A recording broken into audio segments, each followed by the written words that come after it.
book is a story of the journey of 12 American military people to a planet in a star system that is 39 light years from our sun on an alien spacecraft, and their habitation there for a period of 13 years.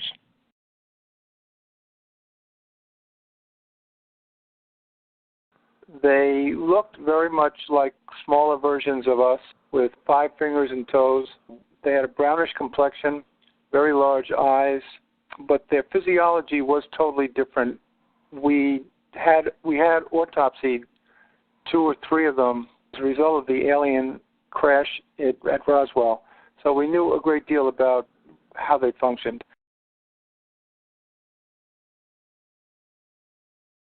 To travel 39 light years in about 10 months means that the craft was traveling at approximately 40 times the speed of light. It had to involve some sort of wormhole travel, and we discovered that is exactly what happened, that the alien craft went through wormholes, which are sort of like folded space, and travel through a wormhole is virtually instantaneous. But it required a certain amount of stellar navigation to get to and from the wormholes, and that's where the 10 months were taken up. Through the wormhole itself, they were able to travel vast different distances throughout the galaxy instantaneously. They also had some sort of antimatter propulsion on their craft, which they also used. One of their devices that they called the crystal rectangle was actually an antimatter device that was used to power all of our equipment when we got there.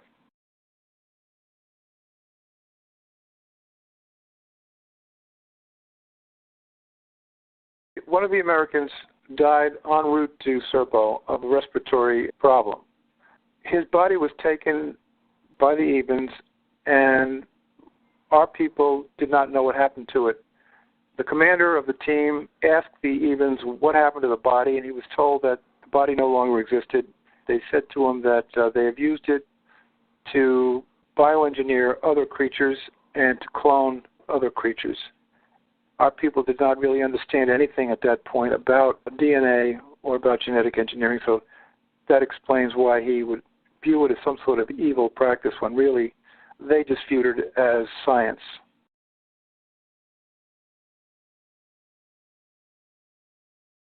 Anonymous mentions that the ɪɪbins had particle beam weapons that they used in a war that lasted 100 years. Apparently these weapons are similar to what Nikola Tesla called the death ray in the early 1920s. They're in a class of directed energy weapons which project a stream of ions or electrons at tremendous velocity approaching the speed of light, with each individual ion packing up to 1 billion volts of power.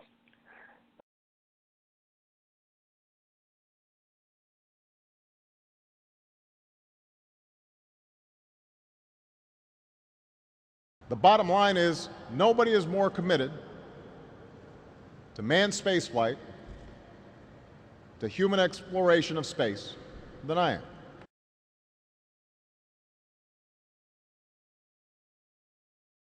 This is an island that is really more like a large aircraft carrier, totally owned by the United States military, and with a very long landing strip, totally isolated, totally secure. And this was where they returned in 2009 and 2011.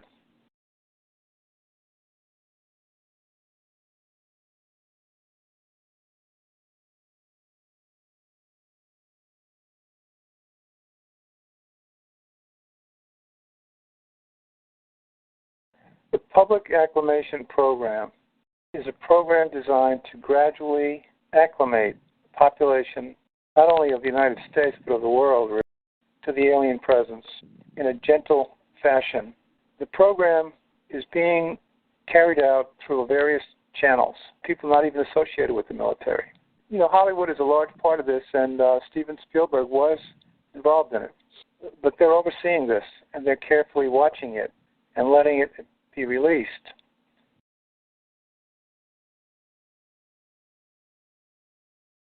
I consider this story kept tightly contained in a top-secret facility for 27 years to be the story of the century.